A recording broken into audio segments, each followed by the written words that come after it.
We did our hidden figure on Bessie Coleman. My name is Hayes Norman. My name is Anthony DeLeon. My name is Taylor Leslie.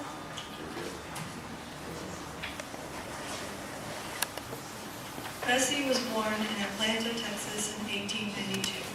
She faced a lot of racial discrimination, not only because she was African American, but she was also of Native American descent.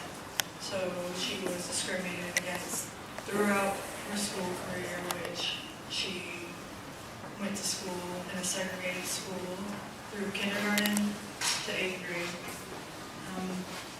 They had to move to Chicago because her father was getting really discriminated against for being Native American and African American. She grew up during the Chicago race riots, which happened in 1919, where about 38 African Americans died.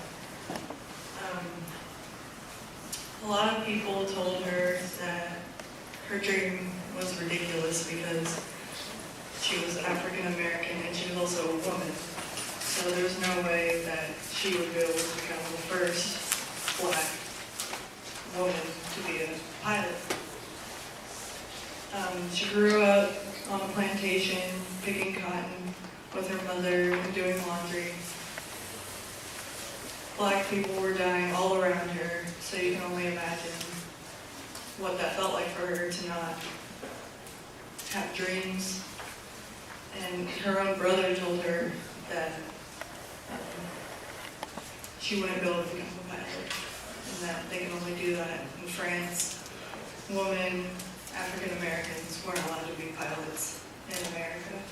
But that day, when her brother told her that, that's when she decided that she was going to go to France and pursue that dream.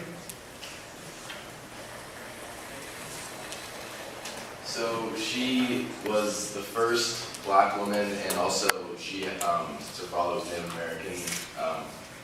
She was of Native American descent, and she was the first to receive her pilot license, and also the first black woman to make a public flight in America. And in order to do all this, she, as Taylor said, had to go to France, and she taught herself the language, all because she had a dream to be the first and be a pioneer in aeronautics, and that's what we remember her as today. Okay, so she wanted to be a pilot, but no school in the United States would take her because she was an African American woman. And like Taylor said, her brother was the reason why she wanted to go be a pilot in France, and also because she was reading about like World War I pilots, and she just made her like really interested in it.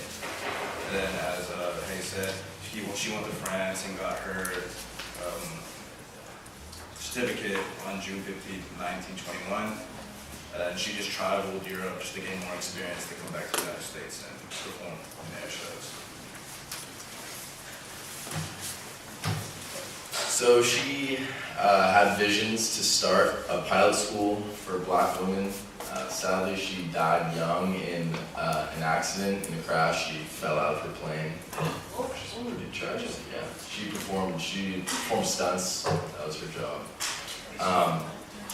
And she was just a visionary in a time of discrimination and inequality. So she really paved the way for a lot of people, and specifically young black African Americans.